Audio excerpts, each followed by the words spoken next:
Résumé des vidéos politiques utiles sorties cette semaine. Blast a sorti une vidéo qui explique ce qu'est les taux directeurs, qui sont les taux à laquelle les banques et les États empruntent de l'argent à la Banque centrale, et qu'en augmentant ces taux, cela augmente le chômage. Donc la BCE, en augmentant ces taux pour faire diminuer l'inflation, décide de privilégier le pouvoir d'achat par rapport au chômage. Il faut s'attendre à une forte hausse du chômage dans les mois à venir.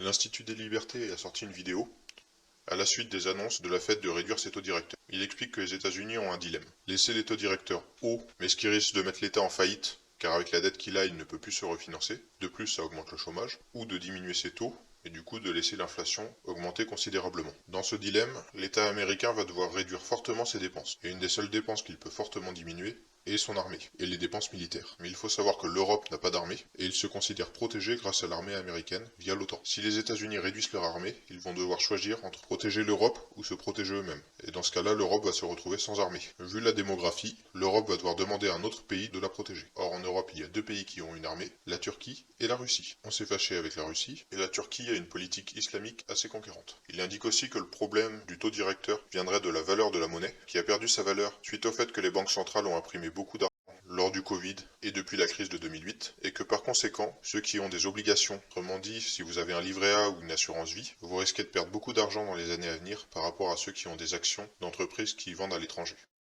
Le média a sorti une vidéo récapitulant que l'agrément d'Anticor, qui est une association anticorruption, n'a pas été renouvelé par le gouvernement. Cet agrément permettait notamment à l'association Anticor de déclencher des procès contre les membres du gouvernement. Cette affaire indique qu'il y a probablement une forte corruption déjà à l'intérieur du gouvernement, et que celle-ci risque d'augmenter encore plus fortement dans les années à venir s'il n'y a plus personne pour la réguler. Florian Philippot sur la chaîne TVL explique qu'il y a un décret en cours dans l'Union européenne visant à transférer pas mal de compétences des États membres à l'Union européenne, notamment le contrôle de l'hôpital, de la sécurité, des industries et de l'éducation, ainsi que de supprimer le droit de veto en faisant en sorte que le vote soit fait à la majorité et non à l'unanimité. Cela fera en sorte que nos gouvernants ont plus qu'une très faible marge pour diriger le pays, et que toutes les décisions importantes seraient prises à l'intérieur de l'Union européenne. Et Lucide a sorti une vidéo détaillant plusieurs points, notamment l'importance du RIC et des conventions citoyennes. Les conventions citoyennes étant un petit groupe de personnes payées pour étudier à fond un domaine dans lequel ils n'ont aucune compétence, donc aucun conflit d'intérêts. Et ensuite l'expliquer à la population pour qu'elle se fasse un avis éclairé pour le RIC. Il explique aussi la différence entre l'aspect médical, transhumanisme et la mort. Le médical étant de soigner une défaillance, l'aspect transhumaniste étant de rajouter une compétence à l'être humain qu'il n'a pas de base, et le fait d'essayer de lutter contre la mort, qui sont les principaux thèmes recherchés dans les labos pharmaceutiques. Il explique aussi que l'éthique dans la recherche médicale ne cesse d'être repoussée afin de ne pas être en retard par rapport aux autres pays. Mais en utilisant son expression, être derrière quelqu'un qui va dans le mur, c'est être en avance. Il indique aussi que le sens de la recherche n'est pas forcément pertinent.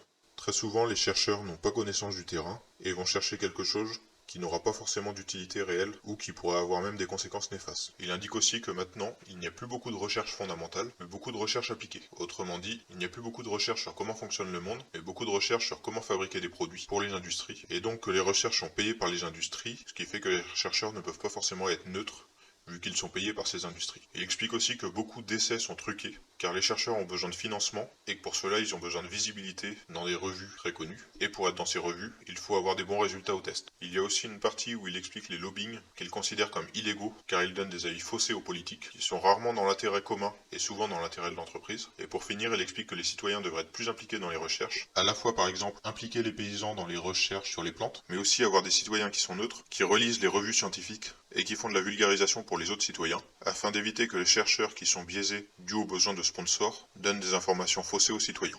Radio Modin a sorti une interview d'un éducateur dans des centres spécialisés, où il décrit notamment des agressions sexuelles entre les enfants, mais aussi rarement d'un professeur sur les enfants, ainsi que de violences, également entre les enfants, mais aussi envers les professeurs, et qu'il n'y a visiblement pas trop de contrôle dans ce domaine, et un laxisme assez fort des professeurs envers les enfants qui sont dans ces établissements.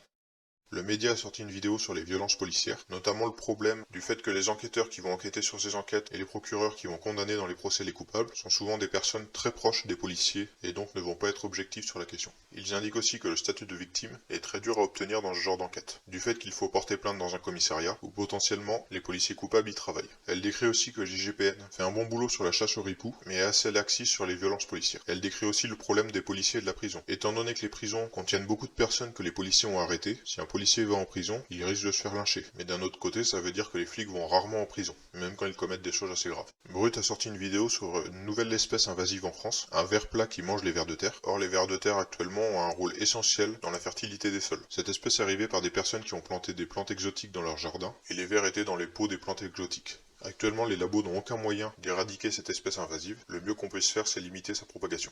Pour finir, le Cercle Aristote a sorti une vidéo assez courte sur quelle est la personne la plus probable en tant que candidat à l'élection présidentielle 2027 pour être le successeur de Macron. Les 3 candidats les plus probables sont Édouard Philippe, Darmanin et Gabriel Attal. La personne qui est actuellement le plus poussée est Gabriel Attal, mais étant donné qu'il est en couple avec Olivier Véran, cela voudrait dire qu'Olivier Véran deviendrait la première dame de France si jamais il est élu en 2027. Je vous laisse donc avec une photo de notre future dame de France.